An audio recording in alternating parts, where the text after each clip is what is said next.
إن الحمد لله نحمده ونستعينه ونستغفره ونعوذ بالله من شرور أنفسنا ومن سيئات أعمالنا من يهده الله فلا مضل له ومن يضلل فلا هادي له وأشهد أن لا إله إلا الله وحده لا شريك له وأشهد أن محمدا عبده ورسوله يا أيها الذين آمنوا اتقوا الله حق تقاته ولا تموتن إلا وأنتم مسلمون يا أيها الناس اتقوا ربكم الذي خلقكم من نفس واحدة وخلق منها زوجها وبث منهما رجالا كثيرا ونساء واتقوا الله الذي تساءلون به والأرحام إن الله كان عليكم رقيبا يا أيها الذين آمنوا اتقوا الله وقولوا قولا سديدا يصلح لكم أعمالكم ويغفر لكم ذنوبكم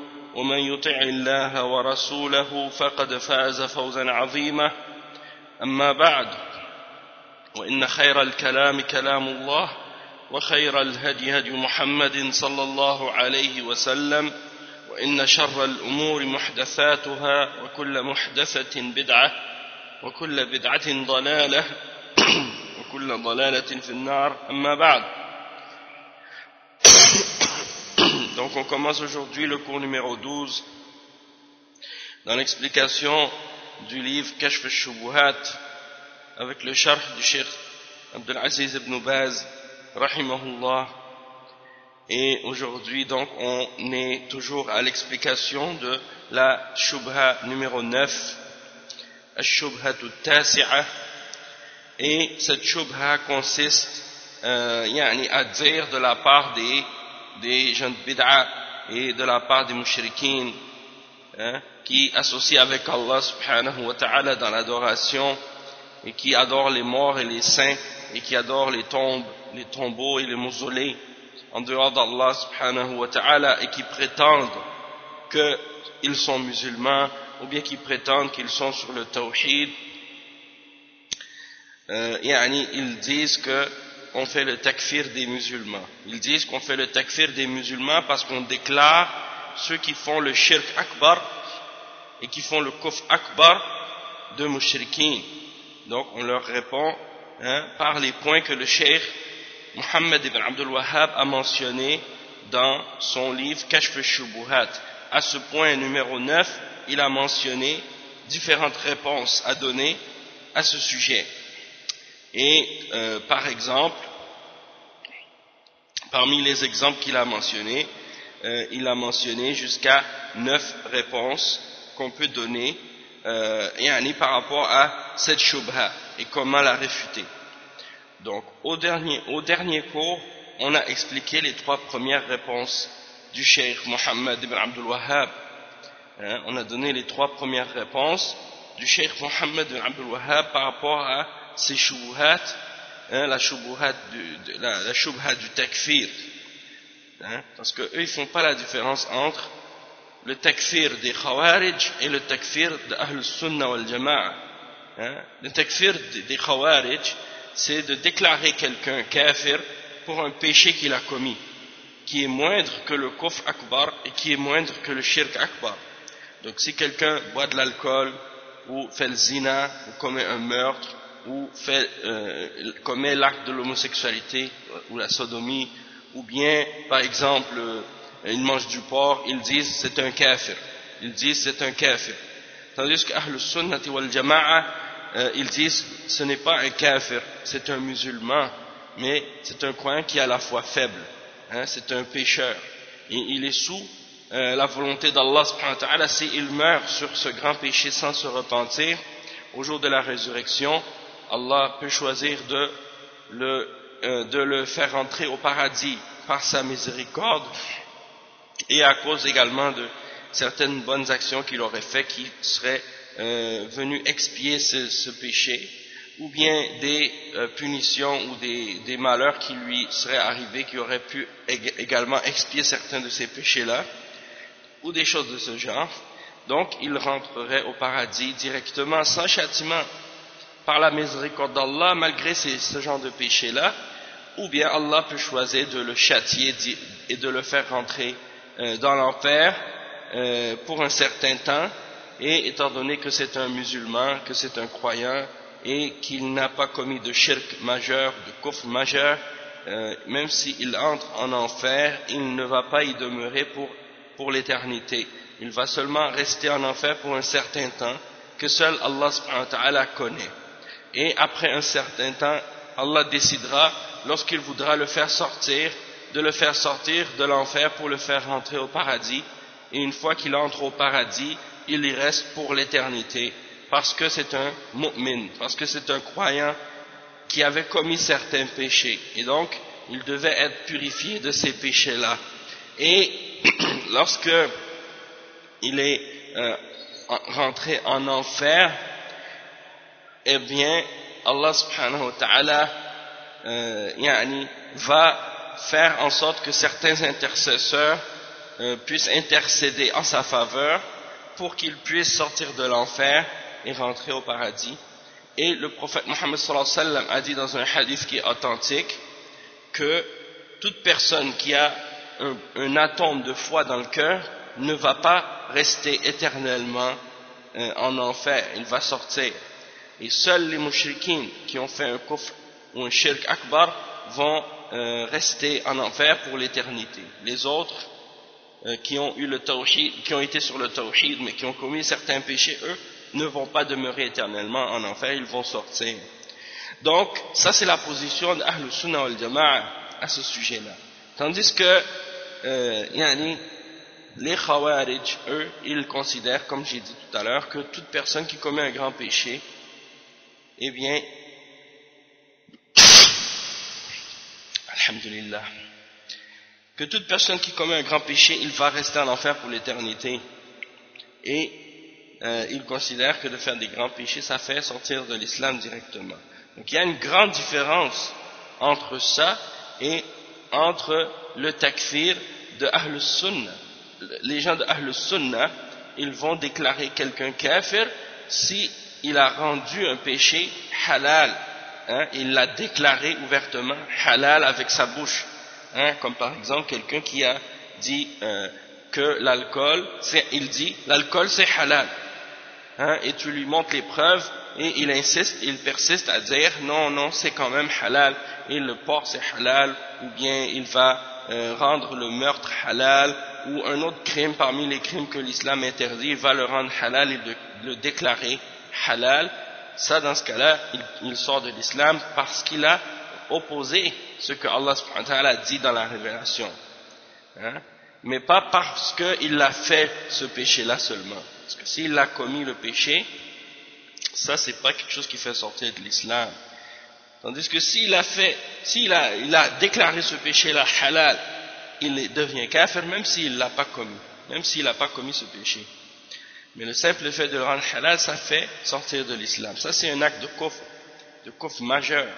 Et un exemple aussi, quelqu'un qui fait le shirk avec Allah, qui adore les morts, ou qui cherche l'intercession des morts en leur demandant directement dans leur tombe d'intercéder pour eux, ou bien de leur demander de faire des doigts pour eux, ou de les invoquer en dehors d'Allah, ou de faire des sacrifices pour eux, et de faire des vœux pieux pour eux, ou de faire le tawaf autour de leur tombe, ou ainsi de suite. Donc toute personne qui offre à autre que Allah, peu importe qu'est-ce que cette chose-là peut être, cette personne-là peut être, s'il offre à autre que Allah une forme quelconque d'adoration, eh bien automatiquement il devient mushrik et il sort de l'islam. Donc ça c'est le takfir de Ahl Sunnah. Les gens de la Sunnah, ils font le takfir des gens qui commettent le shirk majeur et le kufr majeur. Une fois qu'on a établi la preuve contre ces gens-là, eh bien ils sont en dehors de l'islam. Ils seront des kuffars. Donc si on déclare des mushrikines kuffars et des kuffars on les déclare kuffars, ça c'est pas un takfir incorrect, c'est un takfir qui est justifié et qui est approuvé par les textes du Coran et de la Sunna et par les fondements de l'islam. Tandis que le takfir qui est blâmable, c'est le takfir des khawarij, le takfir des ignorants, le takfir des égarés. Mais le takfir des ulama d'Ahl Sunnah, ça c'est un takfir qui est valable et qui est glorifié, qui est louable. Donc il ne faut pas faire d'amalgame entre ces deux différentes sortes ces deux formes de takfir qui sont totalement opposées et différentes. Donc les gens d'Ahl Sunnah, ils ont toujours fait le takfir des gens qui opposent les fondements de la religion de l'islam. Et on ne peut pas dire à leur sujet que ce sont des khawarij pour avoir fait ça. Mais le problème de ces égarés-là, parmi les extrémistes, parmi les soufis, et parmi les rafidah, parmi les chiites qui adorent les morts et qui adorent les tombes et qui ont établi leur religion sur le shirk, eh bien, lorsqu'ils voient des musulmans qui sont sur le tawhid et qui appellent au tawhid et qui font le takfir des mushrikines, ils disent à leur sujet, vous êtes des wahhabiyya, vous êtes des wahhabites, vous déclarez kuffar des gens parce qu'ils prennent des intermédiaires en dehors d'Allah. On dit oui, parce que ça c'est la religion d'Allah, c'est la religion des prophètes. Donc on a déjà mentionné 1, 2, 3 parmi les réponses que le cheikh Mohammed ibn Abdul Wahhab avait mentionné. On va lire maintenant la 4e avec l'explication du cheikh Ibn Baz rahimahullah à ce sujet-là. Et le cheikh Abdul Aziz ibn Baz rahimahullah, il dit, là c'est le cheikh Mohammed ibn Abdul Wahhab rahimahullah, il dit comme point numéro 4, comme réponse à cette shubha, ويقال أيضا الذين حرقهم علي بن أبي طالب رضي الله عنه بالنار كلهم يدعون الإسلام وهم من أصحاب علي رضي الله عنه وتعلموا العلم من الصحابة ولكن اعتقدوا في علي مثل الاعتقاد في يوسف وشمسان وأمثالهما فكيف أجمع الصحابة على قتلهم وكفرهم أتظنون أن الصحابة يكفرون المسلمين أم تظنون أن الاعتقاد في تاج وأمثاله لا يضر والاعتقاد في علي ابن أبي طالب رضي الله عنه يكفر. Donc le cheikh Mohammed ibn Abdul Wahhab rahimahullah, il dit, et on dit également comme réponse à cette shubha du fait qu'ils nous accusent de faire le takfir des musulmans injustement, donc on leur répond en disant également que ceux que Ali radiallahu anhu a fait brûler par le feu, c'était tous des gens qui prétendaient à l'islam.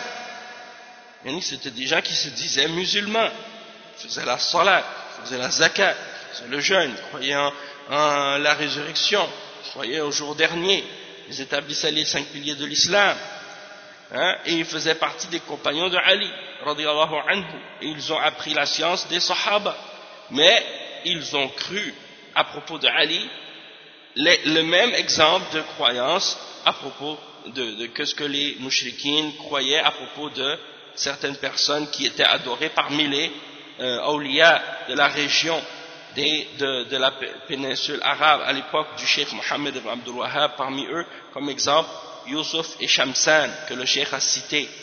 Donc ils croyaient à propos de Ali la même croyance que les gens croyaient à propos de Yusuf et Shamsan et d'autres parmi ses semblables, ou parmi les gens de cette catégorie-là qui sont adorés par les mushrikines en dehors d'Allah. Alors, comment les sahaba se sont tous mis d'accord et ont tous été d'accord sur le fait de les combattre et de les déclarer kuffar? Est-ce que vous croyez que les sahaba déclarent kuffar des musulmans?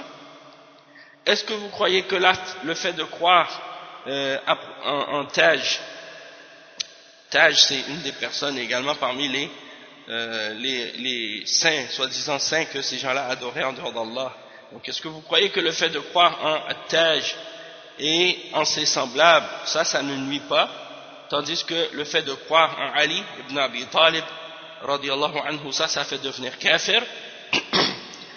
Donc le cheikh il utilise cet argument-là pour les répondre, parce qu'à l'époque de Ali radiyallahu anhu, comme le cheikh Ibn Baz il va expliquer ça plus en détail, c'est qu'il y a des hommes qui ont déclaré que Ali radiyallahu anhu était Allah. Il y a des gens qui ont déclaré, parmi les gens qui suivaient Abdullah ibn Saba, que Ali était Allah. Et à cause de ça, donc, ils ont été brûlés par Ali radiyallahu anhu. Il les a fait brûler vivants. Lorsque il a entendu ça, il a fait creuser une fosse et il a ordonné à un de ses esclaves de mettre des bûches de bois et de mettre le feu dedans, et il les a tous jetés dans le feu, il les a brûlés comme châtiment, comme punition pour avoir dit cette parole et cru cette croyance. Et il a dit la parole qui est très célèbre, qui est rapportée à son sujet: Lamma ra'aytu al-amra amran munkara ajjajtu nari wa da'awtu qambara. Donc il mentionne que lorsqu'il a vu que l'affaire était mauvaise, il a appelé son esclave Qambara, il lui a demandé d'allumer le feu pour qu'il les brûle dedans. Donc ces gens-là, c'était des gens qui priaient, qui jeûnaient, qui faisaient le hajj, qui croyaient en al-yawm al-akhir, et qui prétendaient croire en Allah et en son messager, et ainsi de suite, qui disaient ashhadu an la ilaha illallah wa ashhadu anna Muhammad rasulullah. Donc est-ce que vous allez dire donc que dans ce cas-là, il a déclaré, les sahaba ont déclaré des musulmans kuffars, ou bien plutôt vous allez comprendre que le fait de croire en ce genre de croyance-là, ça les a fait sortir de l'islam, et que si quelqu'un croyait la même chose à propos de quelqu'un d'autre, c'est-à-dire la même chose que ces gens-là ont dit à propos de Ali, s'il le croyait à propos d'un autre parmi les awliya ou parmi les salihin, ça allait pas nuire, que ça c'était spécifique à Ali radiyallahu anhu, non. Donc le cheikh il a expliqué ça de cette façon-là. Maintenant on va lire l'explication de Cheikh Ibn Baz à ce sujet. Cheikh Ibn Baz rahimahullah, il dit: قال المؤلف رحمه الله الشيخ محمد بن عبد الوهاب يبين بهذا المثال جهل الجاهلين في تكفير عباد القبور وعباد الأولياء، لأن جماعة في عصره كانوا ينسبون إلى العلم وينسبون إلى أنهم مسلمون، وهم مع هذا يعبدون جماعة من الكفرة كالتاج ويوسف وشمسان، ويغلون فيهم ويدعون فيهم نوع من الإلهية، ويقولون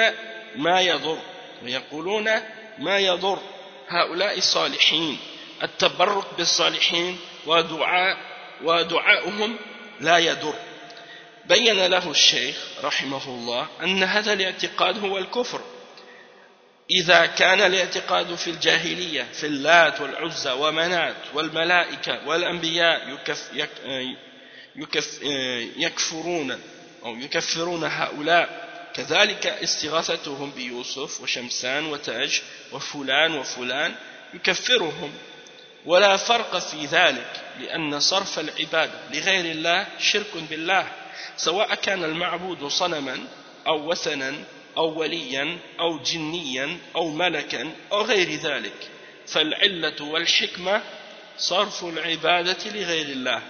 هذه العلة صرف العبادة لغير الله كائنا من كان، هذا هو الشرك الأكبر، كما قال جل وعلا فلا تدعوا مع الله أحدا. Donc on va lire l'explication ici. Le cheikh il explique, il dit que le cheikh Mohammed ibn Abdul Wahhab rahimahullah, il donne l'exemple ici des ignorants parmi les ignorants, et il montre leur ignorance par rapport au fait que lorsqu'on fait le takfir des adorations des adorateurs de tombes et des adorateurs de saints, ceux qui adorent les saints, qui prient les saints, qui prient les tombes et qui adorent les tombes, il montre donc que le fait de les déclarer kuffar, ça c'est pas de l'exagération, et c'est pas la même chose que qu'est-ce que font les Khawarij, parce qu'il y a un groupe de personnes à l'époque, Cheikh Mohammed ibn Abdul Wahhab, qui étaient attribués à la science, c'est-à-dire les gens considéraient que ces gens-là, ils pensaient que c'était des hommes de science, et ils pensaient que c'est des gens qui étaient musulmans, ils se disaient musulmans, ils se disaient même posséder de la science, et malgré tout ces gens-là, qu'est-ce qu'ils faisaient? C'était qu'ils adoraient justement un groupe d'entre les kuffars comme Taj, Yusuf et Shamsan. C'est pas ici, on parle pas du prophète Yusuf alayhi salam, mais on parle plutôt d'un autre d'entre ceux que les gens de cette région-là adoraient en dehors d'Allah, et ils exagéraient à leur sujet, et ils prétendaient même qu'ils possédaient certaines formes de divinité. il leur attribuait cette certaine forme de divinité. Et il prétendait qu'il n'y avait pas de mal à ça, il n'y avait pas de tort à croire de cette façon-là par rapport à ces personnes, parce que ce sont des hommes pieux. Donc du moment que tu croyais que ce sont des hommes pieux, donc c'est pas grave d'exagérer à leur sujet et de prétendre qu'ils ont une forme quelconque de divinité, ou de dire que on pouvait chercher la baraka, la bénédiction de leur tombe, de la poussière qui est sur leur tombe, des choses de ce genre, et qu'il n'y avait pas de mal non plus de les invoquer en dehors d'Allah, et de les appeler en dehors d'Allah. Donc le cheikh Mohammed ibn Abdul Wahhab rahimahullah, il leur a montré ici, et il leur clarifie ici que cette croyance-là, c'est une croyance de kufr, et que la personne, si dans la jahiliya, le fait de croire en Allah wal Uzza et Manat, et d'invoquer, d'adorer les anges et les prophètes, ça les a rendus kuffar, donc on doit dire la même chose également à propos de ceux qui appellent au secours et qui cherchent le secours de certaines créatures dans les moments de détresse. Au lieu d'appeler Allah, ils invoquent Yusuf, ou ils invoquent Shamsan, ou ils invoquent Taj, ou un tel ou un tel, que ça aussi ça les rend mécréants, de la même manière que ça rendait les idolâtres à l'époque de la Jahiliya mécréants lorsqu'ils invoquaient leurs idoles, parce que ces idoles-là à la base, comme on a expliqué, c'était eux aussi des hommes pieux, des gens qui avaient fait du bien, ou des anges ou des prophètes, et si ça les rendait eux kuffar, eh bien ça rend également kuffar ceux qui le font aujourd'hui, ou à l'époque du cheikh, ou peu importe à quelle époque. Et donc il n'y a pas de différence, il n'y a pas de distinction entre qu'est-ce que le shirk que les premiers mouchrikines faisaient et le shirk que font les mouchrikines à l'époque du cheikh Mohammed ibn Abdul Wahhab et à notre époque aujourd'hui. Parce que, le cheikh dit, parce que le fait de détourner ou d'offrir à autre que Allah une forme quelconque d'adoration, ça c'est une forme de shirk en soi, peu importe vers qui on offre cette adoration-là, et peu importe vers quoi on se tourne en dehors d'Allah, et peu importe qu'est-ce que c'est qui est adoré en dehors d'Allah, que ce soit une idole, que ce soit une statue qui est fabriquée, ou une forme quelconque, ou un arbre ou une pierre, même si elle n'est pas sculptée, ça représente du shirk. Et même si ce qui est adoré en dehors d'Allah est un saint, ou un djinn, ou un ange, ou autre chose de ce genre. Donc tout ça c'est considéré comme étant du shirk. Et la raison et la sagesse, la raison et la sagesse qui fait que, ou la raison ou l'explication qui fait que ces gens-là sont des mouchrikines, et kuffar, c'est parce qu'ils ont offert à autre que à Allah une forme quelconque d'adoration. Et c'est ça la raison, c'est ça la cause de leur shirk et de leur kufr. C'est pas parce que on va dire par exemple, comme on a mentionné dans les exemples précédents, que parce que quelqu'un adorait une idole, ça c'était shirk. Mais si c'est pas une idole, si c'est un homme pieux ou un saint ou un prophète, dans ce cas-là c'est pas shirk. Ça c'est pas une distinction valable. Donc le cheikh il dit que le fait d'offrir une adoration quelconque à autre que Allah, peu importe qu'est-ce que cette chose-là peut être en dehors d'Allah, du moment qu'on adore quelque chose en dehors d'Allah, alors si on lui offre une forme quelconque d'adoration, c'est du shirk majeur, qui fait que quelqu'un sort de l'islam. Comme le cheikh il mentionne le verset 18 dans Surat Al-Jinn, dans lequel Allah subhanahu wa ta'ala il dit فَلَا تَدْعُوا مَعَ اللَّهِ أَحَدًا, et n'invoquez personne avec Allah subhanahu wa ta'ala. Donc d'invoquer quoi que ce soit avec Allah, c'est du shirk, et ça c'est une des preuves, le verset qu'on a mentionné, et le cheikh mentionne plein d'autres versets aussi à ce sujet-là. قال تعالى وَلَقَدْ أُوحِيَ إِلَيْكَ وَإِلَى الَّذِينَ مِنْ قَبْلِكَ لَإِنْ أَشْرَكْتَ لَيَحْبَطَنَّ عَمَلُكَ وَلَتَكُونَنَّ مِنَ الْخَاسِرِينَ. وقال سبحانه إنه من يشرك بالله فقد حرم الله عليه الجنة ومأواه النار وما للظالمين من أنصار. وقال عز وجل إن الله لا يغفر أن يشرك به ويغفر ما دون ذلك لمن يشاء. فدل على أن الشرك لا يغفر وأنه يحبط الأعمال ويجلب على صاحبه الخراب، سواء أكان المعبود مع الله جنيا أو وليا أو ملكا أو شمسا أو قمرا أو صنما أو شجرة أو غير ذلك للحكم العام، لأن الكل يطلق عليه عبادة غير الله. والله يقول ذلك بأن الله هو الحق وأن ما يدعون من دونه هو الباطل. ويقول سبحانه وقضى ربك ألا تعبدوا إلا إياه، ويقول سبحانه وإلهكم إله واحد لا إله إلا هو الرحمن الرحيم. ويقول جل وعلا فاعلم أنه لا إله إلا الله واستغفر لذنبك. والنبي صلى الله عليه وسلم قال لقومه لما بعث قولوا لا إله إلا الله، فإذا قالوها عن صدق هدمت الشرك وصاروا مسلمين بذلك. أما من قالها وهو يعبد غير الله ما تنفعه كالمنافقين واليهود وغيرهم ممن يقولها وهو يعبد غير الله. وهكذا الذين غلوا في علي رضي الله عنه وعبدوه من دون الله كانوا مشركين وهم مع هذا يقولون لا إله إلا الله، موجودون في عهد الصحابة يقولون لا إله إلا الله ويحسبون بذلك أنهم مسلمون. Donc le cheikh explique d'autres versets et preuves que le fait d'adorer autre que Allah c'est du shirk et que c'est quelque chose qui fait que quelqu'un devient mécréant et il sort de l'islam. Le cheikh il mentionne le verset 65 dans Surat Az-Zumar dans lequel Allah subhanahu wa ta'ala a dit وَلَقَدْ وَحْيَ إِلَيْكَ, nous t'avons révélé à toi ainsi qu'à ceux qui ont été envoyés avant toi que si tu commets le shirk nous allons annuler tes œuvres, nous allons rendre tes œuvres vaines et tu seras du nombre des perdants.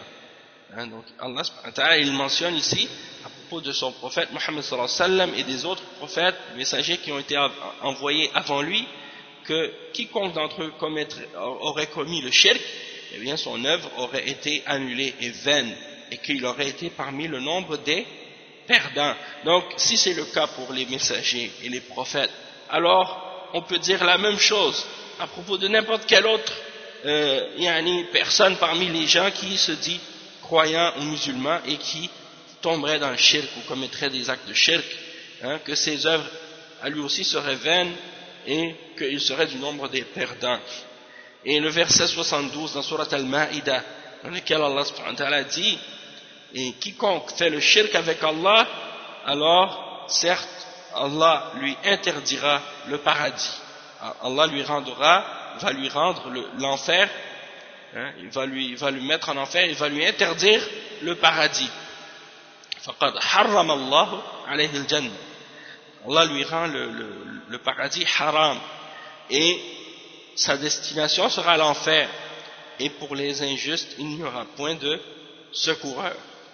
Et il mentionne le verset 48 dans Surat An-Nisa dans lequel Allah subhanahu wa ta'ala dit que certes Allah ne pardonne pas qu'on fasse le shirk avec lui, c'est-à-dire qu'on offre à autre que lui une forme quelconque d'adoration, qu'on associe quelqu'un avec lui dans l'adoration, parce que l'adoration c'est un droit exclusif d'Allah. Donc, quiconque associe avec Allah, Allah subhanahu wa ta'ala dit dans ce verset que certes celui qui associe avec Allah, Allah ne lui pardonnera pas. Allah ne pardonne pas qu'on fasse le shirk avec lui, mais il pardonne tout autre péché qui est moindre à qui il veut. Tout autre péché qui est moindre que le shirk, il le pardonne à qui il veut. Donc ça c'est la preuve que le plus grand de tous les péchés c'est le shirk, et que c'est le seul qui ne sera pas pardonné si quelqu'un meurt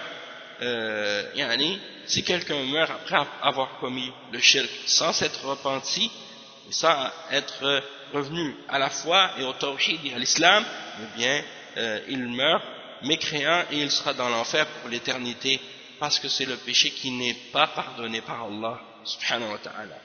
Donc le cheikh il explique que ça c'est la preuve que le shirk n'est pas pardonnable et que ça annule toutes les œuvres et que ça rend toutes les œuvres vaines et que ça amène la personne qui le commet à la destruction, peu importe qu'est-ce qu'il a adoré en dehors d'Allah, que ce soit un djinn ou un wali, un saint ou un ange ou le soleil ou la lune ou une idole ou un arbre, peu importe la chose qu'il a adorée en dehors d'Allah subhanahu wa ta'ala, que ce soit une de ces choses-là qu'on a mentionnées ou autre, en dehors d'Allah, le verdict est le même et c'est un verdict qui est général pour tout ce qui est adoré en dehors d'Allah subhanahu wa ta'ala, parce que pour toutes ces différentes sortes ou catégories de choses qui sont adorées en dehors d'Allah, on peut appliquer le terme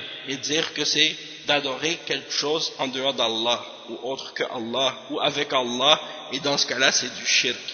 Et Allah subhanahu wa ta'ala il dit dans le verset 62 dans Surat Al-Hajj, il dit, et cela parce que Allah c'est lui qui est la vérité et ce qu'ils invoquent en dehors de lui c'est le faux. Donc tout ce qui est adoré en dehors d'Allah c'est le faux, peu importe qu'est-ce que c'est, même si c'était un prophète, les prophètes sont envoyés par Allah, mais s'ils sont adorés en dehors d'Allah ou avec Allah, et bien dans ce cas-là ça devient du shirk et leur adoration elle est fausse. On doit croire en eux et les suivre, mais on n'a pas le droit de les adorer. La même chose pour Isa alayhi salam, comme Jésus, la même chose, que les chrétiens adorent, alors que c'est un prophète envoyé par Allah subhanahu wa ta'ala. Eh bien ces gens-là aussi sont dans le shirk, et eux ils essaient de justifier le shirk qu'ils font quand ils invoquent Isa. Il y en a parmi eux qui disent qu'ils n'adorent pas Jésus, ils prennent Jésus comme un intercesseur ou comme un intermédiaire, c'est-à-dire qu'ils prétendent comme les soufis, la même chose que les soufis et les rafidah lorsqu'ils invoquent en dehors d'Allah leurs saints ou autres, ils disent nous on les prend seulement comme des intercesseurs et des intermédiaires, on les adore pas en dehors d'Allah, on passe par eux pour aller à Allah. Et ça c'est le shirk des mouchriquines. C'est exactement la même chose que faisaient les mouchriquines à l'époque du prophète sallallahu alayhi wa sallam et avant. Allah il dit dans le Coran وَيَعْبُدُونَ مِن دُونِ اللَّهِ مَا لَا يَضُرُّهُمْ وَلَا يَنْفَعُهُمْ وَيَقُولُونَ هَؤُلَاءِ شُفَعَاؤُنَا عِندَ اللَّهِ قُلْ أَتُنَبِّئُونَ اللَّهَ بِمَا لَا يَعْلَمُ فِي السَّمَاوَاتِ وَلَا فِي الْأَرْضِ سُبْحَانَهُ وَتَعَالَى عَمَّا يُشْرِكُونَ. Et ils adorent en dehors d'Allah ce qui ne peut ni leur nuire ni leur profiter, et ils disent ceux-là sont nos intermédiaires, nos intercesseurs auprès d'Allah. Dit allez-vous informer Allah de ce dont il n'a aucune science, ou de ce dont il ne connaît pas, ni dans les cieux ni sur la terre. Et ce que Allah ne connaît pas dans les cieux et sur la terre, c'est ce qui n'existe pas. Si Allah ne le connaît pas, ça veut dire que ça n'existe pas. Et donc ce qu'ils font, c'est quelque chose qui n'existe pas dans la religion d'Allah, qui est faux. Et donc Allah dit que Allah soit purifié de ceux qui lui associent, ceux qu'ils font comme shirk avec lui.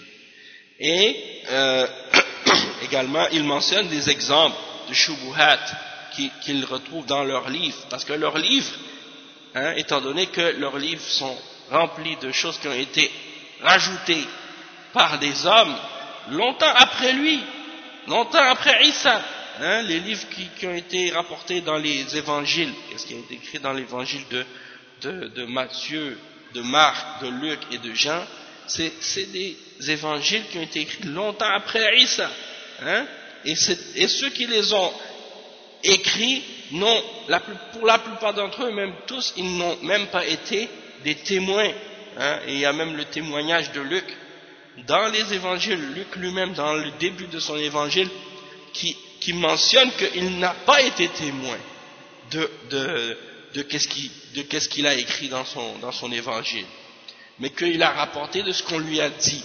hein, de ce qu'il a entendu. Donc c'est la preuve encore contre une réfutation même contre les chrétiens qui prétendent que ce sont des livres qui ont été inspirés par Dieu. La preuve c'est que Luc lui-même dit dans l'introduction de son évangile qu'il n'a pas été témoin de ce qu'il a écrit et qu'il se base sur ce qu'il a entendu de ceux qui soi-disant ont été des témoins. Hein? Donc ça c'est un exemple. Et en même temps aussi, il rapporte des versets qui disent comme par exemple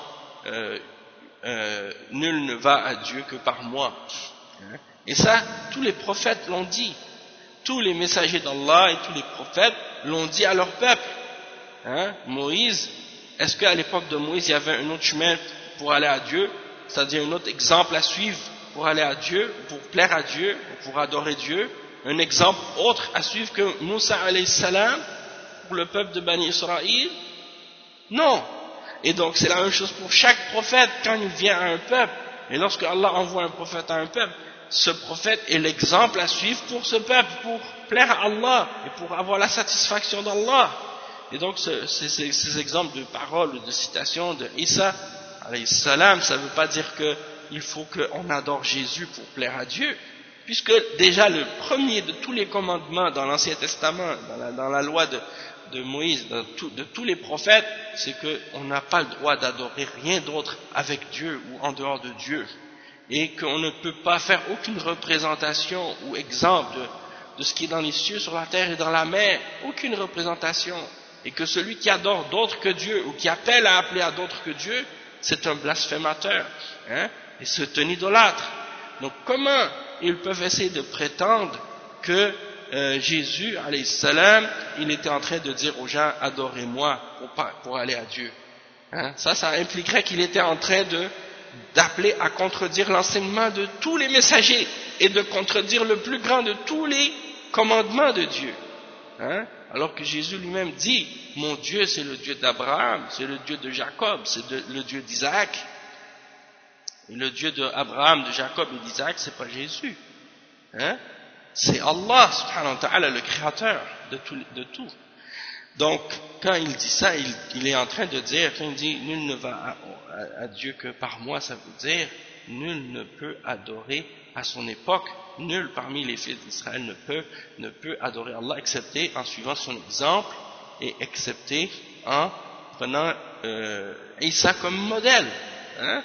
Et l'exemple de Isa, c'est d'adorer Dieu directement et de le prier directement, sans intermédiaire, comme Abraham adorait Dieu sans intermédiaire, comme Jacob adorait Dieu sans intermédiaire, comme Noé adorait Dieu sans intermédiaire. Tous les messagers d'Allah, ils ont tous adoré Dieu directement, sans aucun intermédiaire. Donc comment toi tu viens me dire par la suite que la religion de Isa alayhi salam, c'est de contredire les prophètes et les messagers qui sont venus auparavant, hein?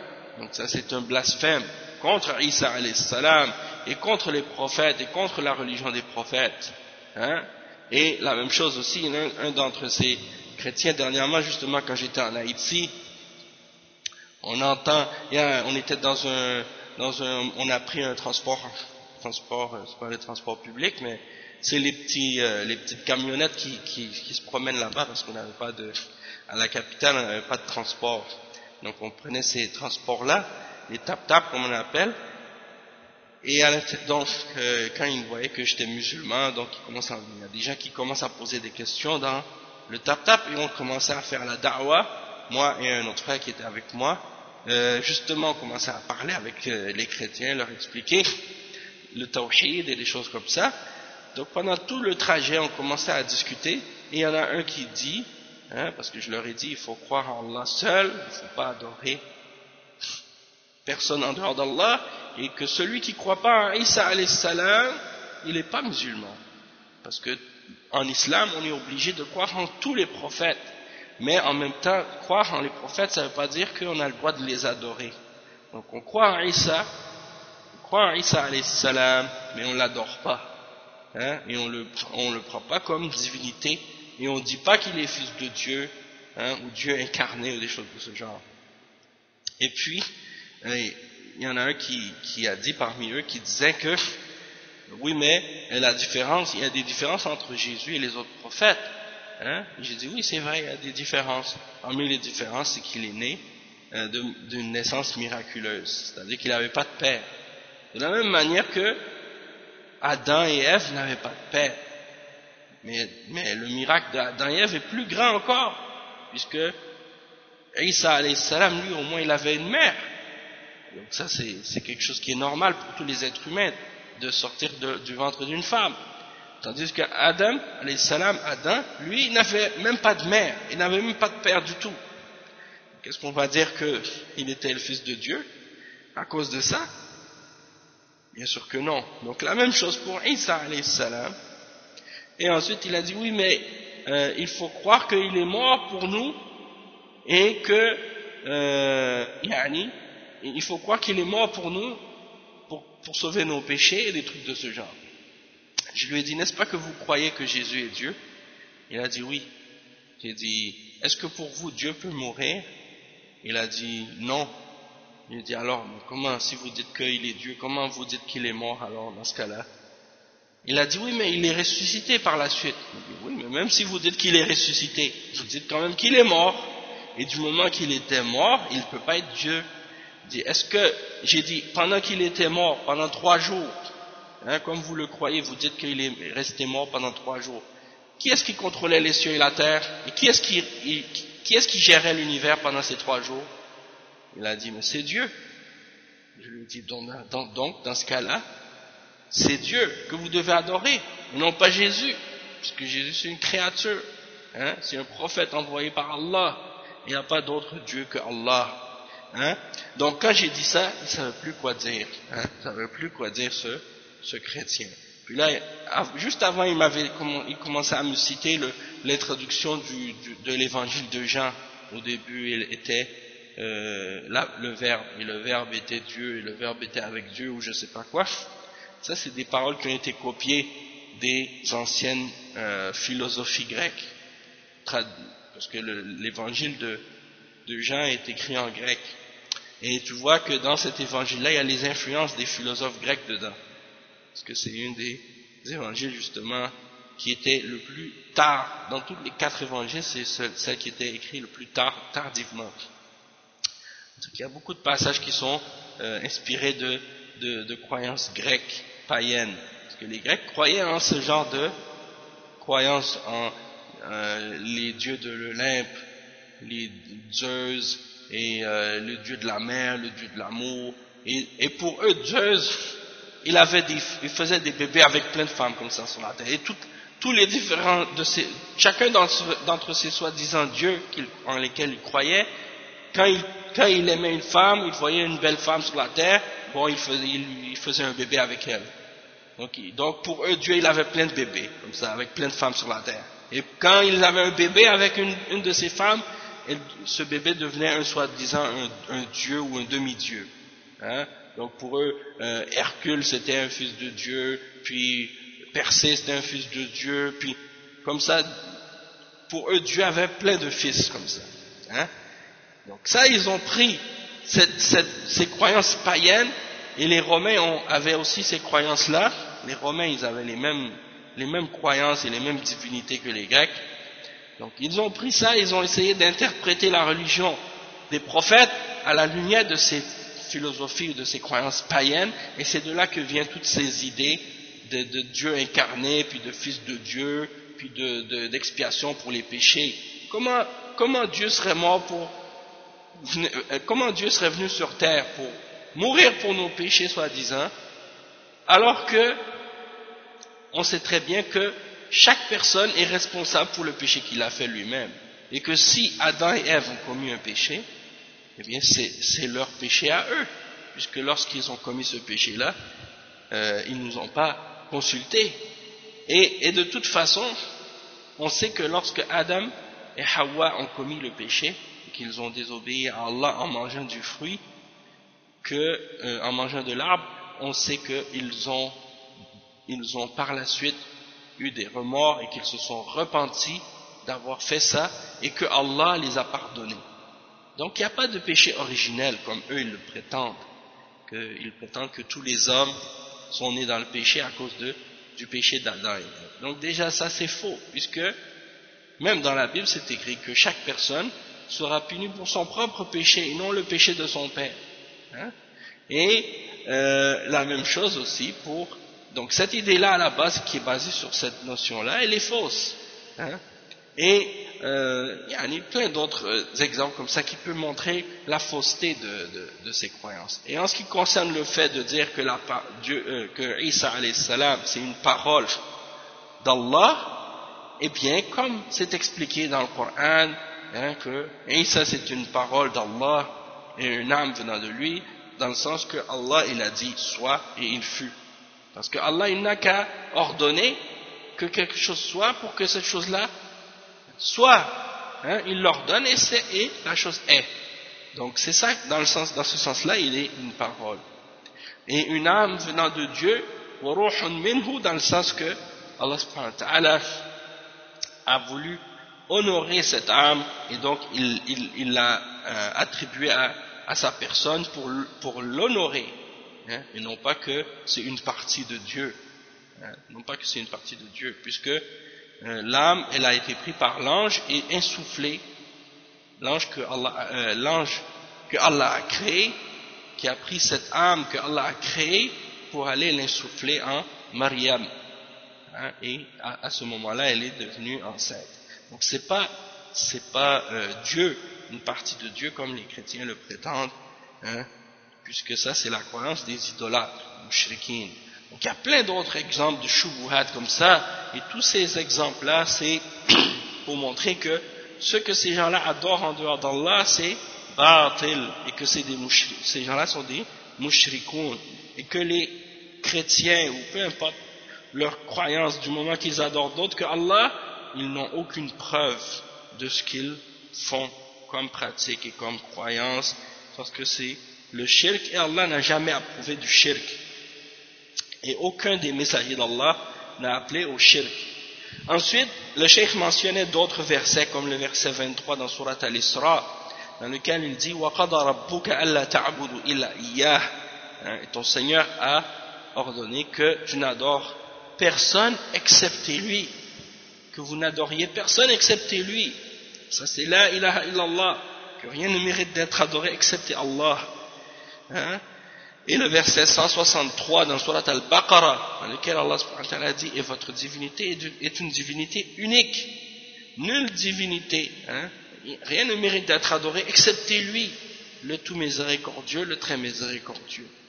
Et le verset 19 dans Surat Muhammad sallallahu alayhi wa sallam, lorsqu'il dit fa'lam annahu la ilaha illallah wastaghfir li dhanbik, sache que rien ne mérite d'être adoré excepté Allah et demande pardon pour ton péché. Et le prophète sallallahu alayhi wa sallam, lorsqu'il a été envoyé avec sa mission d'appeler au tawhid, il a dit à son peuple, dites la ilaha illallah. Et ça signifie de dire que rien ne mérite d'être adoré excepté Allah. Et ça ne signifie pas comme certains d'entre les traducteurs le disent parfois, ou même certains traducteurs musulmans, ou certains même parmi les non-musulmans, lorsqu'ils traduisent cette parole, ils le traduisent en disant que ça veut dire qu'il n'est de Dieu que Dieu. Et ça, c'est pas la signification de la ilaha illallah. Il n'est de Dieu qu'Allah, ou il n'est de Dieu que Dieu. Ça, c'est pas la signification de cette parole. La signification de la ilaha illallah, c'est rien ne mérite d'être adoré excepté Allah. Parce que al-ma'boud, hein, c'est qu'est-ce qui est adoré. Et il y a plein de choses qui sont adorées en dehors d'Allah. Donc, cette parole-là n'est pas pour nier la réalité de ce qui se passe. Cette parole-là est pour dire que ce qui se passe, si c'est pas Allah qui est adoré, c'est faux. Dans le sens que tout ce qui est adoré en dehors d'Allah est adoré dans le mensonge et dans le faux. Donc c'est ça ce que la ilaha illallah signifie. C'est pas pour dire il n'y a rien qui est adoré excepté Allah, parce qu'on sait très bien qu'il y a des choses qui sont adorées en dehors d'Allah. Il y a des prophètes qui sont adorés en dehors d'Allah, il y a des anges qui sont adorés en dehors d'Allah par les mushrikines, il y a le soleil et la lune et les idoles, et les étoiles, tout ça c'est adoré en dehors d'Allah. Donc quand on dit rien n'est adoré en dehors d'Allah, c'est pas ça la signification de la ilaha illallah. La signification de cette parole, c'est rien ne mérite d'être adoré excepté Allah. C'est-à-dire qu'il y a des choses qui sont adorées en dehors d'Allah, mais ces choses-là ne méritent pas d'être adorées en dehors d'Allah, puisque c'est seulement Allah qui détient la toute-puissance et la sagesse et la connaissance infinie et la connaissance de toutes choses et le pouvoir sur toutes choses et ainsi de suite. C'est lui seul qui a les attributs de perfection et qui a la force et la connaissance tout entière de toutes choses. Donc c'est lui seul qui mérite d'être adoré, et tout ce qui est adoré en dehors de lui ne mérite pas d'être adoré.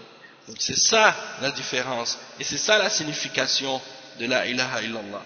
Après le cheikh il dit par contre, si ils disent la ilaha illallah et qu'ils le disent avec sincérité, ça vient détruire le shirk, et ils deviennent musulmans en prononçant cette parole-là. Toutefois, s'ils disent la ilaha illallah, mais qu'ils continuent à adorer autre que Allah après l'avoir dit, alors dans ce cas-là, ça ne leur servira à rien. De la même manière que les hypocrites, les munafiqoun, ils disent la ilaha illallah, ça leur sert à rien. De même que les juifs disent la ilaha illallah, les juifs disent ça aussi, mais ça leur sert à rien. Les chrétiens, ils le disent, ça leur sert à rien. Pourquoi? Parce que ils adorent d'autres que Allah pendant qu'ils le disent. Et donc, ce qu'ils font annule ce qu'ils disent. Leurs actions annulent leurs paroles. C'est comme il y a des gens qui disent oui, mais tu peux pas dire que ces gens-là sont pas musulmans parce qu'ils disent la ilaha illallah. Oui, ils disent la ilaha illallah, mais les hypocrites aussi disent la ilaha illallah. Et les gens que Ali radiallahu anhu a ordonné de brûler vivants, eux aussi disaient la ilaha illallah. Et les exemples qu'on a mentionnés au dernier cours, c'est la même chose.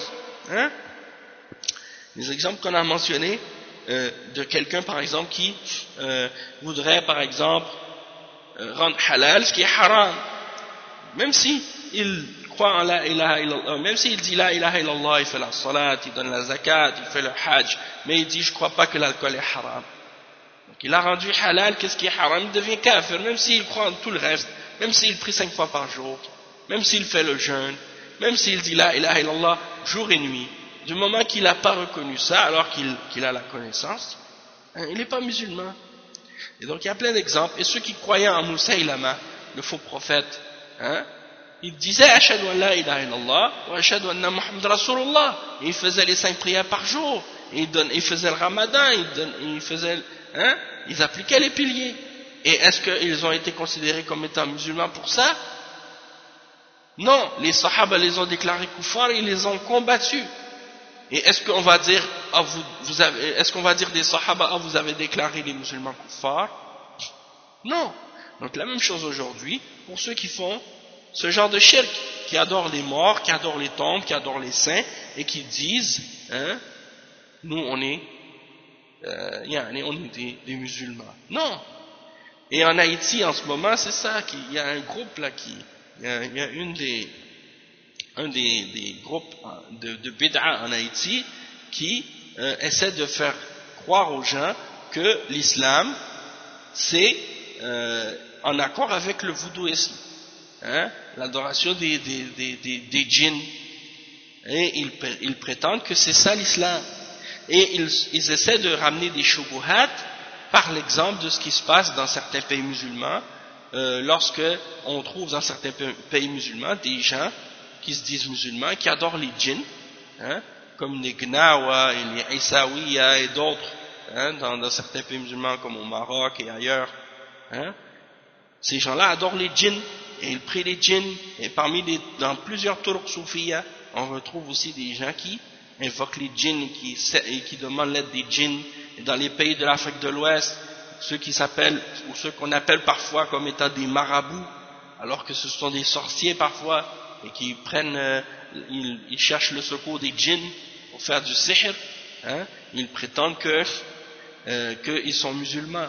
Ça c'est des exemples, ça c'est des exemples de gens qui opposent les fondements de l'islam, ou bien des gens qui se disent marabouts et qui prétendent connaître l'avenir hein, ils prétendent pouvoir te dire qu'est-ce qui va t'arriver dans l'avenir, que est-ce que tu vas avoir du succès dans tes affaires, du succès avec la personne que tu veux épouser, si tu peux pas avoir d'enfants, il va t'arranger ça, si tu veux qu'une femme t'aime ou qu'un homme t'aime, si tu es une femme puis que tu veux tel homme qui se marie avec toi, tu vas le voir, il va faire quelque chose pour toi, pour t'arranger ça.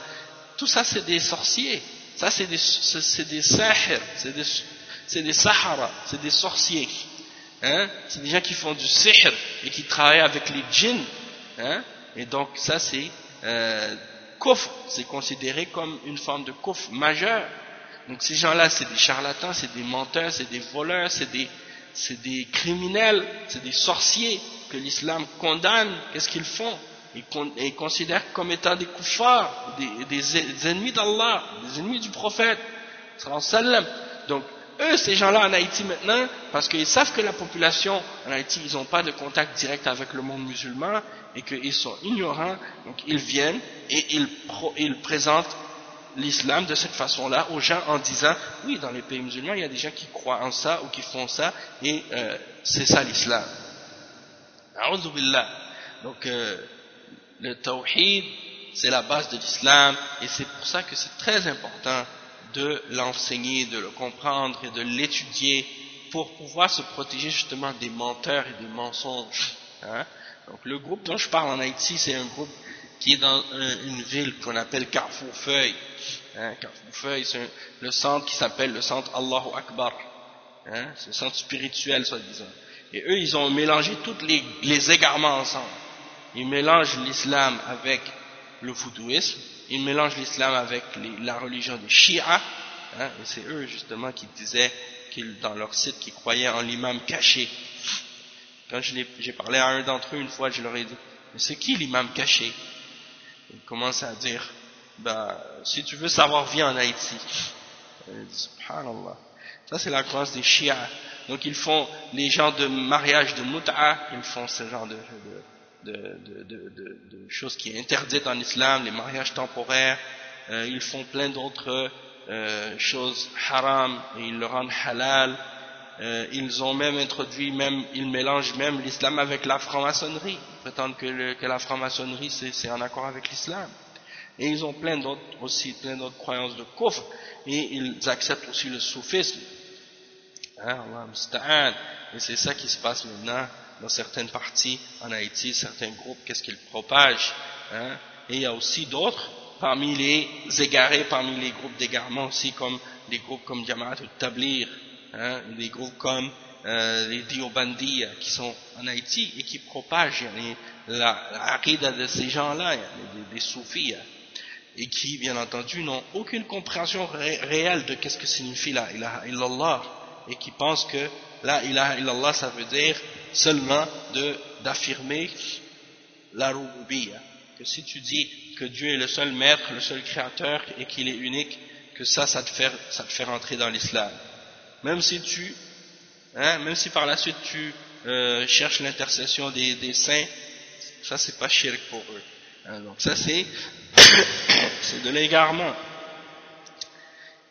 Donc tous ces gens là ils disaient la ilaha illallah, les munafiqoun, les juifs, hein, les gens qui disaient que Ali radiyallahu anhu était Allah, hein, des choses de ce genre.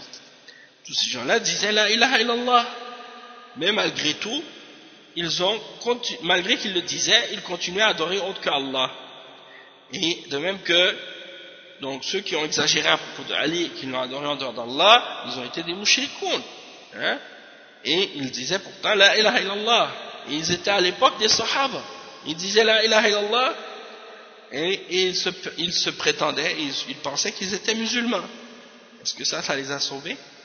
Non. Même si tu crois que tu es musulman et que tu fais des choses comme ça, tu adores d'autres que Allah, même si tu penses que tu es musulman, tu n'es pas musulman. Donc le fait d'être musulman, c'est pas quelque chose qui doit être basé juste comme ça sur le fait de penser qu'on l'est, mais ça doit être basé sur les preuves, sur la preuve du Coran et de la Sunna, hein? ولما غلوا الشيخ il dit ensuite ولما غلوا في علي رضي الله عنه قالوا إنه إله إنه الله ودعوه من دون الله وجعلوه إلها مع الله كفروا وقاتلهم علي رضي الله عنه نفسه وأجمع الصحابة جميعا على قتالهم بل رضي الله عنه ما قاتلهم بالسيف بل خد لهم الأخاديد وجعل لهم حفرة في الأرض ثم ألقاهم فيها وأحرقهم بالنار من شدة غضبه عليهم رضي الله عنه.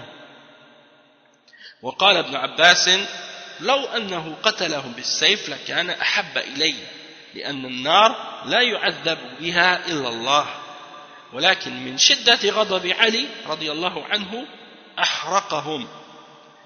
أحرقهم بالنار لعظم كفرهم حتى جعلوه الله انتهوا إلى أن قالوا له أنت الله يدعونه يغلون فيه يزعمون فيه أنه إله يعبد كما تفعل الرافضة الآن مع علي والحسن والحسين يدعونهم يستغيثون بهم وينظرون لهم وهذا الشرك الأكبر. الرافضة هم ورثة هؤلاء الغلاة الإمامية وغيرهم ممن يغلون في علي رضي الله عنه وفي أهل البيت وهم ورثة هؤلاء كما يأتي في بني عبيد القداح. Donc le cheikh il dit que lorsque ces gens-là ont exagéré à propos de Ali radiyallahu anhu, ils ont dit c'est lui, ils ont dit Ali c'est Allah et ils l'ont invoqué, ils l'ont appelé, ils l'ont invoqué et prié en dehors d'Allah et ils ont fait de lui une divinité avec Allah et donc ils ont mécru en disant ça et Ali radiyallahu anhu les a combattus par lui-même, de même que tous les sahaba ils étaient d'accord pour les combattre.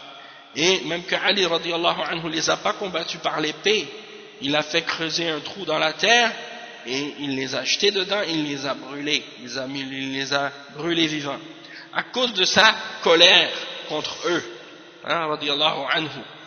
Et Ibn Abbas radiyallahu anhu, lorsqu'il a entendu ça, il a dit j'aurais préféré qu'on les exécute par l'épée, ça aurait été meilleur qu'on les exécute par l'épée. Parce que le feu, on n'a pas le droit personne n'a le droit de châtier par le feu excepté Allah. Donc quand Ali radiallahu anhu il a entendu ces gens-là en train de dire ça, imaginez quelqu'un commence à dire à votre sujet, quand il te voit et te dit tu es Allah et il croit que tu es Allah. Donc lui Ali radiallahu anhu à l'époque c'était le khalife, c'était lui le dirigeant, et quand il a vu ça il n'a pas pu supporter ça. Et donc, quand il a vu la grandeur de leur coufre, qui est semblable au coufre des chrétiens, parce que c'est ce que les chrétiens croyaient à propos de Isa alayhi salam, donc il a dit ça c'est tellement grave qu'il faut faire quelque chose, et donc, qu'est-ce qu'il a ordonné? C'est qu'il soit brûlé vivant. Et donc, ils ont dit, ils lui disaient tu es Allah, et ils l'invoquaient et ils le priaient, et ils exagéraient à son sujet, et ils prétendaient qu'il était une divinité qui était adorée en dehors d'Allah. Comme, qu'est-ce que font les Rafidah aujourd'hui, les chiites en Iran et au Liban et ailleurs, ceux qu'on appelle la secte des Rafidah, ceux-là sont des kuffars et des mushrikin, et ils adorent ils adorent Ali, radiyallahu anhu, et Al-Hassan et Al-Hussein, et ils ont les croyances semblables à ceux que Ali radiyallahu anhu a ordonné de faire brûler, puisqu'ils les adorent en dehors d'Allah, et même qu'ils ont construit des mausolées sur la tombe de Ali radiyallahu anhu à Najaf et à Karbala, à Karbala aussi la tombe de Al-Hussein radiyallahu anhu, et ils vont là-bas et ils font des pèlerinages là-bas chaque année. Ils ont construit des mosquées sur leur tombe, de même qu'ils font également ça aussi autour de la tombe de plein d'autres d'entre leurs imams, de leurs 12 imams, qu'ils prennent comme des divinités en dehors d'Allah et qu'ils invoquent et qu'ils appellent au secours dans les moments de danger et de détresse. Et ça c'est du shirk majeur. Et il y a aussi parmi les sectes des chiites aujourd'hui, des sectes encore plus extrémistes et plus mécréantes, que la secte des Rafidah, comme par exemple ceux qu'on appelle les Ismaïliya. Et les Ismaïliya, eux aussi, c'est la même chose que les Rafidah, même pire encore. Et ils ont des imams qu'ils suivent encore aujourd'hui, qui prétendent être des descendants de Ali, radiyallahu anhu, et ils les adorent en dehors d'Allah. Ils disent que ce sont des incarnations de Dieu, comme les Ismaïliya. Il y a deux grands groupes parmi les Ismaïliya aujourd'hui. Il y a les Aga Khaniya, ceux qui suivent Aga Khan, et Aga Khan aujourd'hui, il est reconnu par la reine d'Angleterre, puis par plein d'autres gouvernements occidentaux comme étant un souverain, même s'il n'a pas d'État, il n'a pas de pays, mais il est reconnu comme étant un souverain, et chaque année ses fidèles lui offrent son poids en or et en diamant ou en pierres précieuses, des choses comme ça. Donc c'est un des hommes parmi les plus riches au monde, et il a des compagnies et des industries un peu partout dans le monde, et même ils ont un site internet, Allah musta'an, avec toutes les photos et les explications et les vidéos où ils vont visiter les différents gouvernements des différents pays occidentaux. Même quand ils viennent au Canada, quand il vient au Canada, il est accueilli au Parlement. Il est accueilli au Parlement, et le gouvernement canadien lui a offert l'ancien musée de la guerre, et il en a fait un centre, soi-disant pour comment ils appellent, qu'est-ce qu'ils appellent la diversité, pas la diversité, le pluralisme et des trucs de ce genre, le pluralisme et la multipartisme et les autres valeurs de leur système de coffre. Donc ils ont ouvert un centre pour ça, et c'est un cadeau que le gouvernement canadien a donné au Aga Khan. Et ils ont fait venir de l'Iran, de l'Afghanistan, plein d'Ismaélites, justement dernièrement, au Canada, sans même aucune difficulté, aucun problème.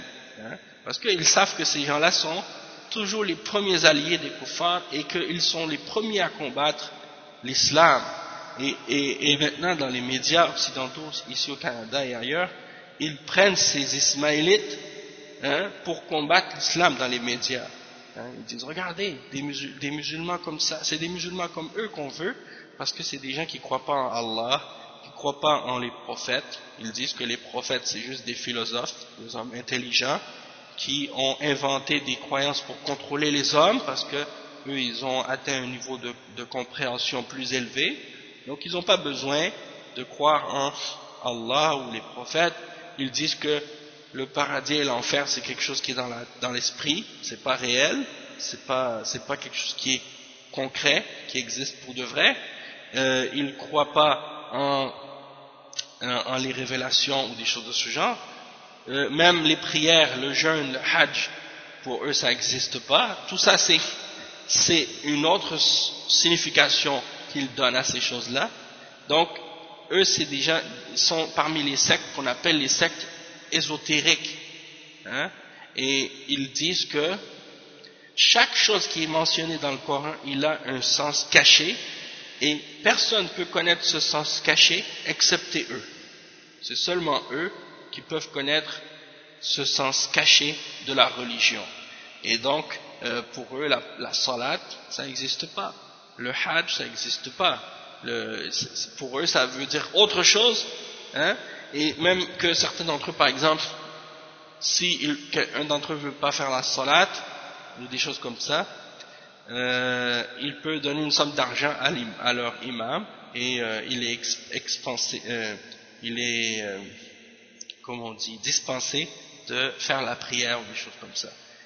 Et plein d'autres croyances de kufr comme ça. Et parmi leurs croyances aussi, c'est que Ali, ils croient que Ali c'était Dieu, c'était Allah. Et il y a un autre groupe aussi parmi les Ismaéliya qu'on retrouve au Yémen et dans le sud de l'Arabie Saoudite, qu'on appelle al-Ismaéliya al-Buhara.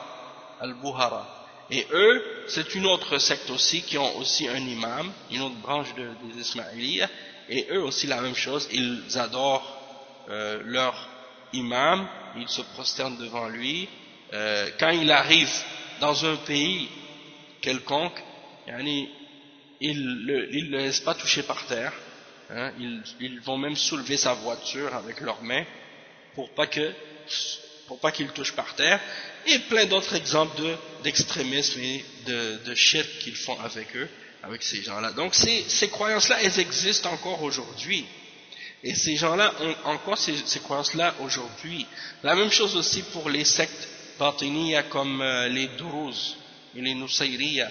Hein, les Nusayriya qui sont au pouvoir en Syrie aujourd'hui, la famille Al-Assad, qui sont des croyances, qui sont des sectes, qui font partie des sectes des Nusayriya, et c'est une secte qui est semblable à celle des Ismaïliya. Et c'est des croyances de kufr, hein, des croyances de kufr totalement opposées au fondement de l'islam, hein, c'est des croyances de kufr. Et c'est les Français qui les ont mis au pouvoir lorsqu'ils ont colonisé la Syrie et le Liban. Eh bien, quand ils sont partis, quand ils sont arrivés là-bas, ils ont cherché les Nusayriya, parce que les Nusayriya, ils étaient dans les montagnes, ils sortaient jamais. C'est des gens qui étaient isolés, parce que les musulmans, comme Cheikh l'Islam, Ibn Taymiyyah et d'autres, les ont combattus. Hein, et donc ils étaient interdits de porter des armes, interdits d'avoir une position ou quoi que ce soit, parce que c'est des gens d'égarement, des gens de kufr. Et qu'est-ce qu'ils ont fait les Français quand ils sont arrivés là-bas? Ils les ont cherchés, ils les ont pris et ils leur ont donné toutes les premières places dans l'éducation, dans l'armée et dans tous les autres aspects de la société, hein, pour leur donner la possibilité de se venger des musulmans. Et donc c'est ça ce qui se passe maintenant. On voit qu'est-ce qui se passe en Syrie et ailleurs. Donc c'est toujours les koufars qui sont derrière ces choses-là, avec l'aide de ces groupes de bid'a et de shirk dans les pays musulmans. Et c'est pour ça que c'est important pour les musulmans de connaître leur aqidah, leur religion comme il faut, justement pour être capable de reconnaître ces groupes-là et ces égarements-là, et pour distinguer entre la vérité et le faux. Donc ensuite, justement, le cheikh il parle d'eux. Il dit, les imamiyya, le cheikh il dit que les rafidah, on les appelle aussi les imamiyya, on les appelle aussi les ithna ashriya, les duodécimains, ça veut dire les 12 en fait, parce qu'ils croient en 12 imams, soi-disant qu'ils sont les descendants de Ali, radiyallahu anhu, et ils disent que le dernier d'entre eux, quand il est né, il est disparu, il est devenu invisible, et qu'il est vivant depuis 1200 ans, mais qu'il est caché, qu'un jour là, bientôt, ils croient qu'il va sortir, et qu'à ce moment-là, ils vont faire le djihad contre les musulmans, et qu'ils vont se venger de Abu Bakr et de Omar, ils vont les faire sortir de leur tombe, et les faire revivre, et les châtier comme ça, hein, avec leur imam, qu'ils croient être le Mahdi. Et ça fait partie de leur superstition et de leurs fausses croyances. Donc tout ça c'est des exemples. Et donc les Ithna Ashriya, les Imamiyya, ça c'est des noms différents pour la même secte. Et d'autres également, comme on a mentionné, les Ismaïliya, les Druze, les Nusayriya et autres, qui exagèrent à propos de Ali, qui disent qu'il est Dieu, ou qui vénèrent la famille de Ali radiallahu anhu et les descendants du prophète sallallahu alayhi wa sallam, qui les prennent pour des divinités en dehors d'Allah. Ils sont tous des héritiers de ce groupe-là qui ont exagéré à propos de Ali radiallahu anhu et qui les ont que Ali a brûlé radiallahu anhu. Et de même que également Bani Ubayd al-Qaddah, ce qu'on appelle al-Ubaydiyoun et les Fatimiyoun, l'empire des Fatimides en Égypte et l'empire des Ubaydiyoun qui ont régné à un certain moment de l'histoire sur le nord de l'Afrique et sur le Yémen et l'Égypte et beaucoup de pays comme ça, hein, et c'est Salahuddin Ayyubi qui les a combattus, qui leur a enlevé le pouvoir. C'est des gens qui combattaient les musulmans de l'intérieur et qui aidaient durant les croisades, qui aidaient les chrétiens contre les musulmans. Donc c'est des gens qui ont une longue histoire de trahison et de traîtrise et de kufr et de shirk. Hein. Donc ça c'est des exemples. Donc toutes les tombes qui ont été construites sur les tombeaux qui ont été construits sur les tombes et l'adoration des morts, ça a été introduit par ces gens-là, par les Rafida et par les Ismaïlis et les gens de ces sectes-là. C'est eux qui ont introduit ça dans le monde musulman, et les soufis, eux aussi sont rentrés là-dedans et ils ont propagé ça dans le reste des pays musulmans. C'est comme ça que font les soufis. Et c'est ça qu'ils sont en train d'essayer de faire un peu partout dans le monde. Allah musta'an. Donc, le cheikh il dit donc la même chose comme on va le mentionner à propos de Ubayd al-Qaddah. Ubayd al-Qaddah. Après le cheikh il dit al-maqsoud al-maqsoud anna al-ghulu fi malakin aw nabiyyin aw sahabi كعلي رضي الله عنه أو جني أو شجرة أو حجر أو صنم كل هذا شرك بالله إذا دعاه من دون الله أو استغاث به أو نذر له أو ذبح له هذا هو الشرك الأكبر. Le cheikh il dit qu'est-ce qu'on veut dire. Le but d'avoir expliqué tout ça, c'est que l'exagération à propos des anges, du prophète ou d'un sahabi comme Ali radiallahu anhu, ou à propos d'un djinn, ou à propos d'un arbre, ou à propos d'une pierre, ou d'une idole, tout ça c'est du shirk.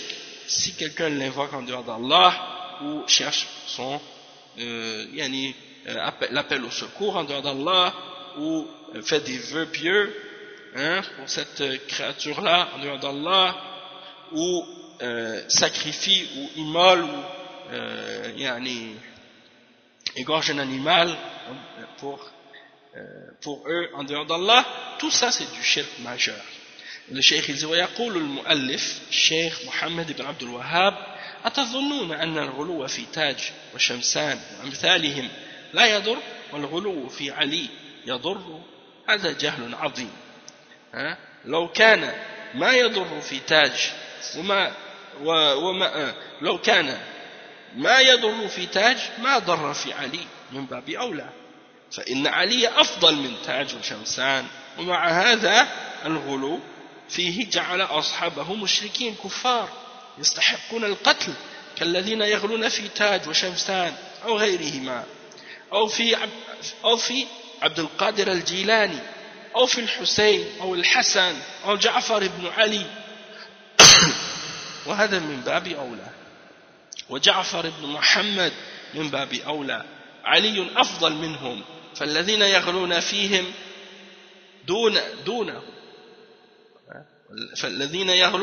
دونه من باب أولى يكونون كفارا يستحقون القتل. Donc le cheikh il dit que l'auteur, le cheikh Mohammed ibn Abdul Wahhab, il dit rahimahullah, est-ce que vous pensez que le fait d'exagérer à propos de Taj et de Shamsan et des gens semblables, ça ne fait pas de tort, ça ne fait pas devenir mécréant, tandis que le fait d'exagérer à propos de Ali, ça rend mécréant, ça c'est de l'exagération, ça c'est de l'ignorance, une grande ignorance. Il dit que si le fait de croire de cette façon, d'agir comme ça envers Taj, ça ne nuit pas, alors le fait de le faire envers Ali, ça nuirait encore moins. Parce que Ali était meilleur que Taj et Shamsan. Et lorsqu'ils ont fait ce genre d'exagération et d'extrémisme à propos de Ali, et que lorsque les compagnons de Ali, certains d'entre les compagnons de Ali ont exagéré à son sujet, ils sont devenus des mouchriquins et des koufars qui ont mérité de l'exécution, qui ont été exécutés. Donc, c'est la même chose pour ceux qui exagèrent à propos de Taj, de Shamsan ou de d'autres comme Abdul Qadir al-Jilani ou bien Ahmad al-Tijani ou bien al-Rifa'i ou al-Shazili ou l'autre là que les Ahbash adorent en dehors d'Allah, Abdullah al-Habashi, leur cheikh qui est mort il n'y a pas longtemps, il l'adore en dehors d'Allah, et il pense que le fait d'adorer en dehors d'Allah, de prendre des intermédiaires entre entre eux et Allah, que ça c'est pas du shirk, que c'est pas grave, et même au contraire, que si tu es pas d'accord avec eux là-dedans, ils te déclarent kafir. C'est pour ça qu'ils déclarent le cheikh Mohammed ibn Abdul Wahhab, il le déclare kafir, et il déclare kafir aussi le cheikh bin Baz, le cheikh ibn Uthaymin, le cheikh al-Albani, tous les ulama d'Ahl Sunnah, ils les déclarent kuffar. Et Ibn Taymiyyah, pour eux Ibn Taymiyyah il est kafir. Donc ils font un takfir de tous ceux qui confirment le tawhid et qui interdisent le shirk. Et si tu confirmes le tawhid ou que tu interdis le shirk, eh bien ils te disent que tu confirmes le tawhid, tu interdis le shirk, tu ordonnes la sunna, tu interdis la bid'a, ils te déclarent kafir. Ça c'est l'exemple de ces gens-là qui sont extrémistes dans la religion et ignorants et égarés. Les ahbash, ce qu'on appelle les ahbash, et qui ont des mosquées et des écoles, même ici, à Montréal et en France et aux États-Unis et ailleurs. Ils disent même, parmi les choses qu'ils disent, il y a justement ma sœur qui me mentionnait qu'elle a une amie qui avait envoyé son enfant à l'école des ahbash. Et moi je leur ai dit, envoyez pas vos enfants dans les écoles des ahbash, parce que c'est pire que de les envoyer chez les chrétiens. Les chrétiens, tu dis à tes enfants, ça c'est des kuffars, croyez pas en ce qu'ils disent, ça c'est déjà clair, c'est des kuffars, ils croient en Noël, Père Noël, des trucs de ce genre, ça c'est kufr, c'est des kuffars, ils font du kufr. Mais t'envoies tes enfants chez les ahbash, depuis la maternelle, ils commencent à leur dire, Dieu est pas au-delà de son trône, et ils nient que Allah est au-delà de son trône, et ils apprennent ça aux enfants, et ils disent Dieu n'a pas d'endroit, et des trucs de ce genre, et leur bid'a, de la négation des attributs d'Allah.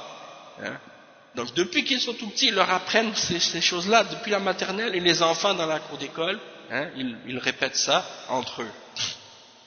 Ça c'est un chrétien il va pas dire ça, et s'il le dit, tu peux savoir que c'est des kuffars, les enfants ils vont comprendre.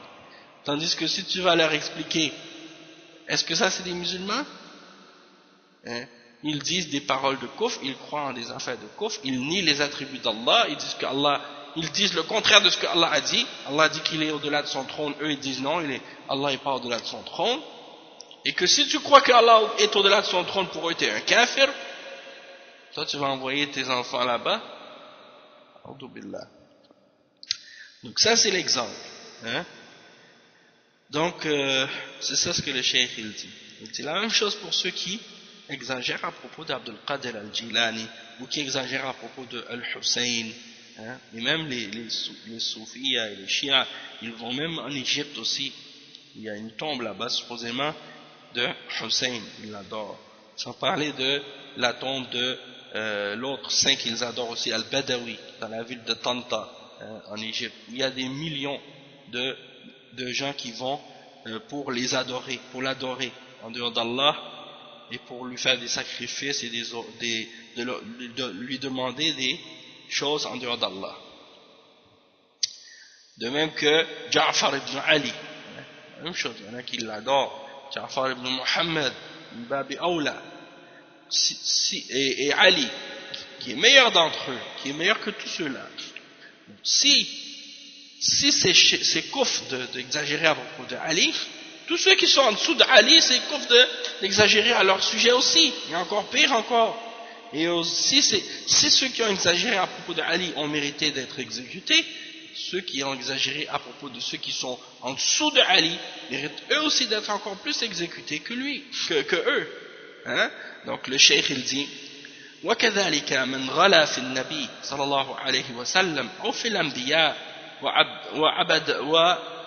وعبدهم من دون الله وهم أفضل من علي يكفرون.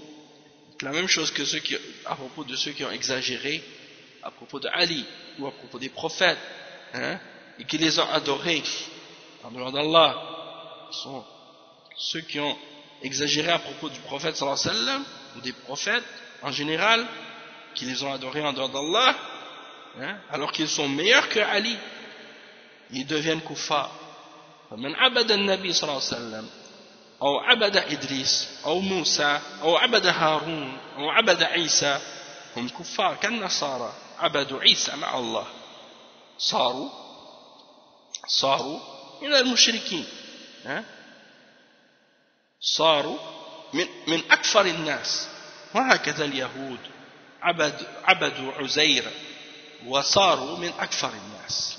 Le cheikh il dit la même chose pour ceux qui ont exagéré à propos du prophète Mohammed sallallahu alayhi wa sallam, ou à propos des autres prophètes, ils les ont adorés en dehors d'Allah, alors qu'ils sont meilleurs qu'Ali. Ils deviennent kuffar quand ils adorent les prophètes.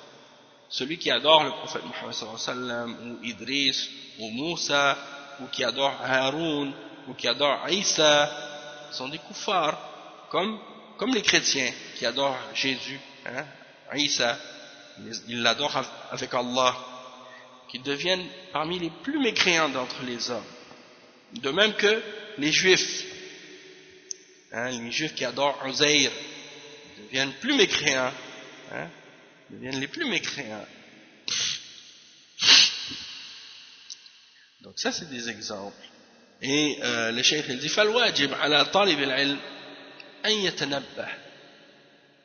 يتنبه وأن يعلم أن صرف العبادة لغير الله شرك بالله مطلقا سواء كانت العبادة مصروفة لنبي أو صالح أو جني أو إنسي أو شجر أو حجر شرك بالله لا بد أن تكون العبادة لله وحده لا شريك له.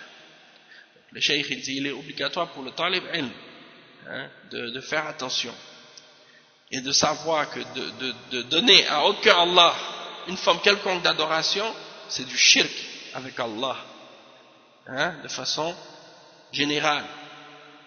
Peu importe que cette adoration-là soit offerte à un prophète, ou à un homme pieux, ou à un djinn, ou à un homme, ou à un arbre, ou un animal, ou une pierre, ou une roche, ou une idole, ou une statue, ou la lune, ou le soleil, peu importe. C'est du shirk avec Allah. Et il faut que toute l'adoration tout entière soit à Allah seul, à lui seul, sans associé, sans partenaire. Et Allah subhanahu wa ta'ala il dit ذلك بأن الله هو الحق وأن ما يدعون من دونه هو الباطل. Et cela parce que Allah est la vérité et ce qu'ils invoquent en dehors de lui c'est le faux. Et de même que il dit وهكذا يقول قول سبحانه وتعالى وقضى ربك ألا تعبدوا إلا إياه واعبدوا الله ولا تشركوا به شيئا فلا تجعلوا لله أندادا وأنتم تعلمون. Donc Cheikh il mentionne les versets qu'on a cités plus tôt. Allah a ordonné que vous n'adoriez, que ton Seigneur ton Seigneur ordonne que vous n'adoriez que lui. Et il dit adorez Allah et n'associez rien avec lui. Et il dit et ne donnez pas à Allah des égaux alors que vous savez. Alors que vous savez que c'est lui qui a tout créé, qui est le maître de toutes choses. Donc ça c'est des exemples. Donc si quelqu'un dit la ilaha illallah puis après il adore le prophète Mohammed sallallahu alayhi wa sallam, eh bien il est devenu mushrik. Ou il dit la ilaha illallah puis après il nie quelque chose qui a rapport avec la religion, il devient kafir, la même chose. Donc c'est pas juste de dire la ilaha illallah, mais c'est de l'appliquer. Et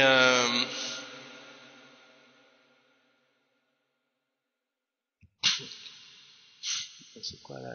Ils mettent des alertes. Subhanallah. Naam. Donc, qu'est-ce qu'on voulait dire aussi par rapport à ça?